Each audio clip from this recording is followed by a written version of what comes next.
What's up everyone, welcome to today's video. Welcome to the Video Game Fight School channel. Thank you very much for tuning in. So I heard a little rumor, and this is while I was reading some of the reactions towards possible review scores for Hogwarts Legacy.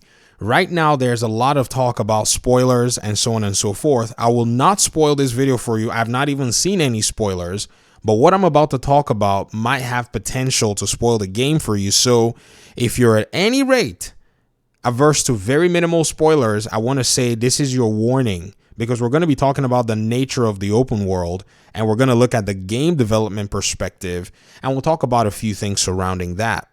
That being said, I was reading these reviews, or these conversations surrounding reviews, pardon me, and somebody said that they had heard from people who were playing the game that Hogwarts Legacy seems to have some of the, in quote, Ubisoft open world problems.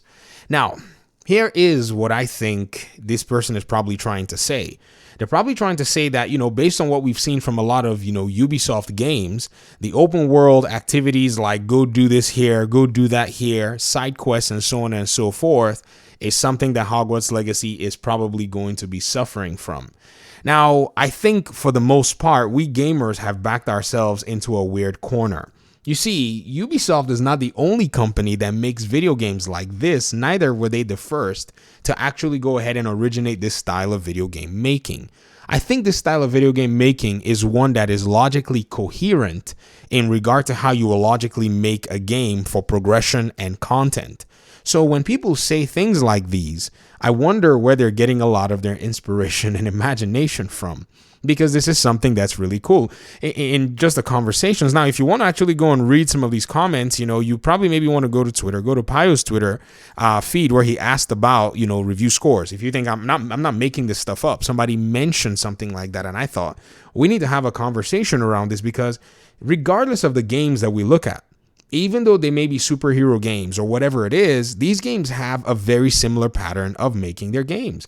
You can't necessarily throw that entire, game design progression mechanic away because some people say, well, it's not really a way to do things. I think every other game that you see that does something slightly different has only modified the entirety of the game. Now, a game like Jedi Fallen Order is a game that is very limited in how it shows you your, your side quests and some of your other things that you probably need to do, because it doesn't really make them really grounded into the progression of the game or the story. And that's because it's not really a full-fledged RPG-esque kind of game. So I'm bringing this as, say, a possibility. A game like God of War Ragnarok or Elden Ring or any other game you want to throw out there has pretty much gone ahead to take into account a whole bunch of other stuff that you as the gamer, you probably have to pay very close attention to how you deal with it.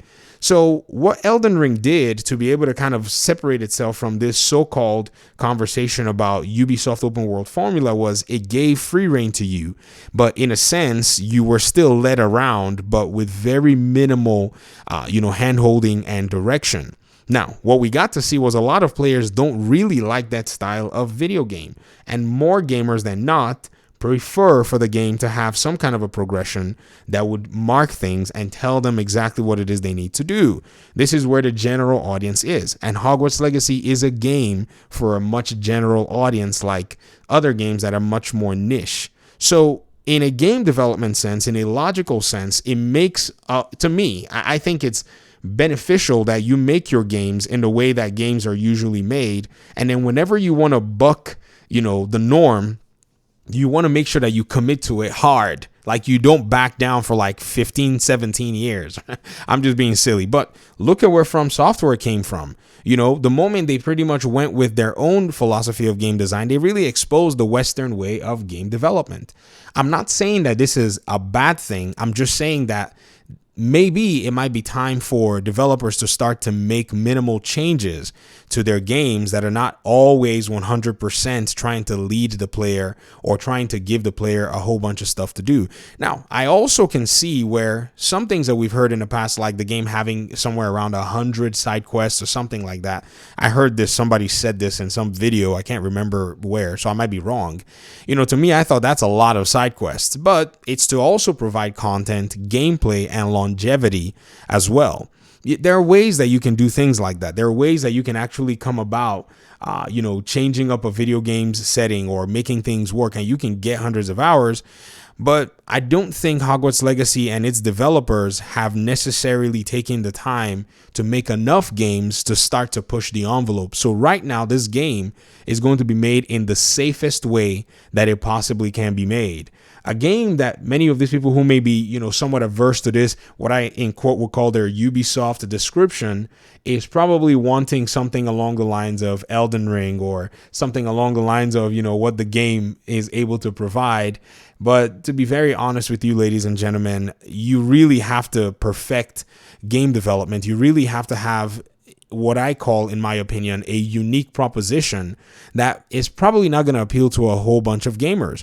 And this game that you're seeing, Hogwarts Legacy, it will be affected, and I'm sure its development has been heavily affected by some of the requirements of having the game to sell to a mass audience. Now, does this mean that this is going to make the game bad, this so-called complaint that someone's having?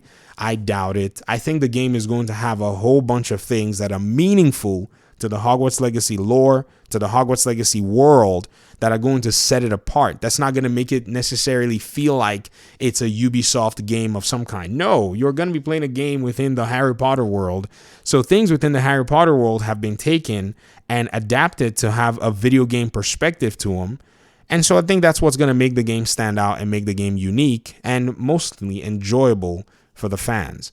So this is basically my opinion on this particular subject area. You might see reviews mention this. You might see some people also mention this. Some people might be in a hurry to blow through the game, and this may overwhelm them. And so whenever you hear any of that sort, maybe think back on this conversation, or maybe even let me know your thoughts in the comment section as to how you perceive these things. Thanks so much for watching. I appreciate you guys' time and audience. Hopefully we'll talk pretty soon in another one. Peace out.